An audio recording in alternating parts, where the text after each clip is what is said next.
Good evening, everyone, and welcome back to Ernie's Tennis Channel. So today we are going to discuss something that is very near and dear to my heart, and that is why Novak Djokovic is clearly the best men's tennis player of all time. So Djokovic came up, around 2008. He started, showing signs of becoming one of the next great players on tour. And he had to fight through a lot of emotional issues and mental toughness questions when he first started. And I think it really has ruined people's perception of him since he's become a dominant player. So let's get into the numbers. I know you're thinking right away, what about Federer? What about Nadal? Well, let's talk about that. So all time, Djokovic has a winning record against both players. He's 27 and 23 all time against Roger Federer, and against Nadal, he's 29 and 26. From 2006 to 2010, Federer had a 13-6 record against Djokovic. And this is going to get into the crux of my argument, which is since 2010, Djokovic has been clearly way more dominant than Federer or Nadal. It's not even close. So Federer won, get this, 13 of his 20 slams between 2004 to 2009. So if you want to argue that Federer had the greatest 5-year stretch in tennis history, I'll give you that. But who's over the course of their career has been a more dominant player against tougher competition? And I think the deeper you go into the numbers, it favors Djokovic.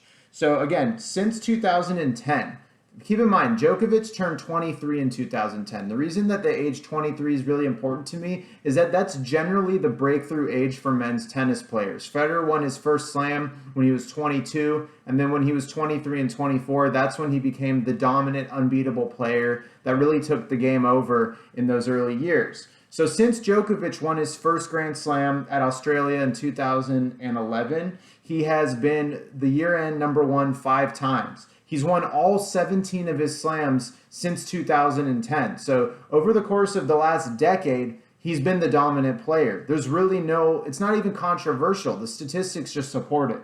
So again, 13-6, again, he was losing to Federer when he was young, when he was 18, 19, 20, and Federer was in his prime.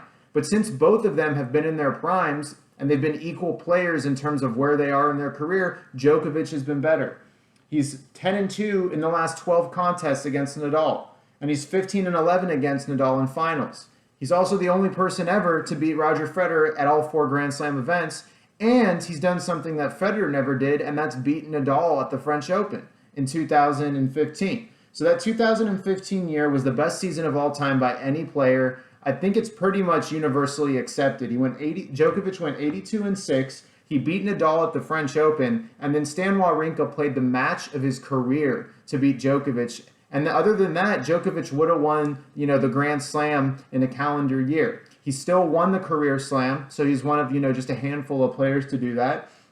And I mean, if you're just going to be honest with yourself, Federer and Nadal were this amazing rivalry. 2006 to 2010, Federer and Nadal, just unbelievable tennis. The amount of dramatic matches, their Wimbledon final when Nadal first won Wimbledon, I can't forget that. If you're going to ask me who on their best day of tennis, their most unstoppable form, who would you take? I'd probably take Nadal. Nadal on his best day, to me, is the most unbeatable player to ever walk on a court. But if you're going to ask me over time, consistently, who has had the best career? It's going to be Djokovic. He has 17. He's clearly, poised to win 4 or 5 more slams as long as he stays healthy. But here's the thing that I think people unfairly hold against Djokovic. They say, well, Federer's older and Nadal's older. But here's the thing. They beat everybody else still. So it'd be one thing if Federer was losing in the second round of tournaments to players that he deserved to beat. No, Federer beats everyone except Djokovic. Nadal beats everyone except Djokovic. So they're still good enough to make the finals, the semifinals of all these events, but Djokovic is beating them. So I think if you really look at the numbers, Djokovic, 17 slams. I mean, it's unbelievable. He's gonna win more. It's no question. He'll retire with the most slams all time, most likely. He's definitely going to hold a record at Australian Open for titles that no one's going to beat. He might surpass Federer with Wimbledon titles, and he can probably win another French Open because he's a much better clay court player than Federer was. In fact, Djokovic grew up on clay courts, and really the only thing that prevented him from winning more was just how unstoppable Nadal is. Nadal on clay is the best player on any surface of all time, no doubt. But, you look at the year in number ones. Federer in his prime, there were years where Nadal would end the year number one, and that was in the middle of Federer's prime. So since Federer was 29 years old, he's only won 5 slams since 2010. So in the same decade where Djokovic has won 17 slams, Federer's won 5. I mean, you guys got to think about this. It's not like Federer hasn't been playing tennis. He's been in his prime beating every other player on tour during this time. So why do I think that Djokovic maybe doesn't get his fair shake? Well, he definitely does among tennis enthusiasts. They'll put him in the top 5, but I really haven't seen anyone go to the measures of saying he's the best ever. And I think, especially for European tennis fans, I hate saying this, I think a lot of it has to do with racism against Eastern Europeans, man. I mean, if you watch Djokovic at Wimbledon, and especially how hostile they were against him when he played, they're obviously Andy Murray was British, so they were going to root for him, but the level of hatred that Djokovic has with all fans, except for Australian Open fans who really have embraced him, it's really, there's no reason to explain it other than just a personal dislike for him. Again, they might be holding it against him that he was kind of a spoiled brat when he was coming up. But I mean, since the guy's broken through as a champion, he's been completely unstoppable. He's one of the few players with no real weakness in his game. Like Nadal, you can say that he really just plays the same game over and over and there's no variation. And you could say, who cares? It doesn't really matter. Federer, again, I don't think Federer really has a weakness in his game either, even though I think he's gotten a little bit too aggressive and he's lacked the patience to win the longer points. Part of it's because he's older, but part of it's because I think he's really tried to, hug the baseline too much. And I still think he's a good enough athlete to just do some more slugfest instead of trying to win the points after 1 or 2 shots. Djokovic is the best conditioned. It's why he's aged the best. He's the most flexible.